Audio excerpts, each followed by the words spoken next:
Alright, I'm going to talk a little bit about Craftsman tools. And I've had some people that ask me, family members and stuff, well, why do you have a problem with Craftsman? Well, I don't.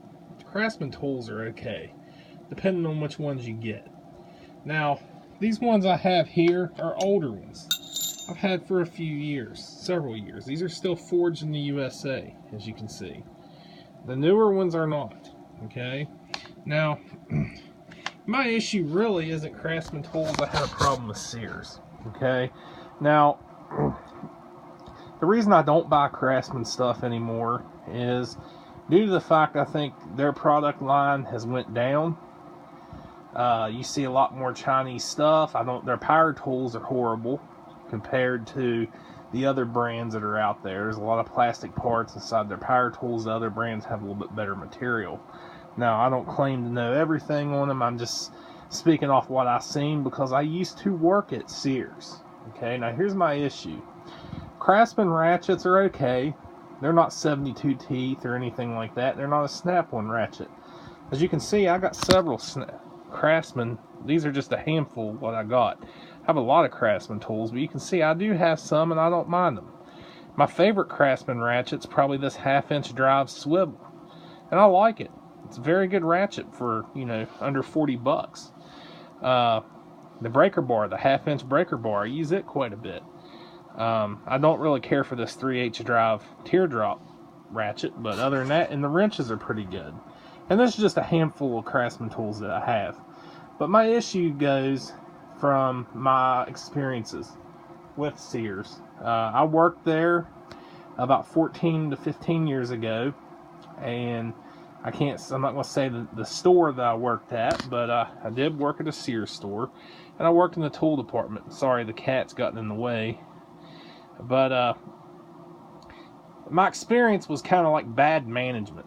I made $3.50 an hour, and they gave commission for certain tools that you sold. Now, this is where I have an issue.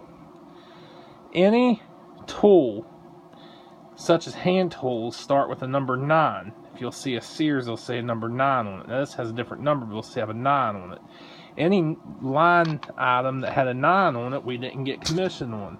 I just made $3.50 an hour. When we sold mostly all hand tools.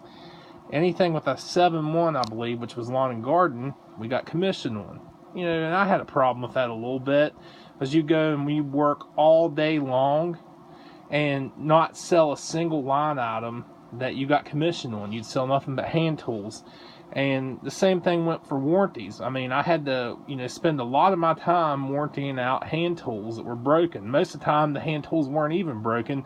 Customers would come in with boxes full of hand tools, and, here you go, I want all these replaced. They bring in a full bucket full or a box full of hand tools, and I'd have to spend an hour that I could have been on the sales floor trying to sell something. That way I could have got some commission, but no, I had to warranty tools out, and it seemed like the Sears corporate didn't seem to care about their associates, only making $3.50 an hour when minimum wage was really 5 something then.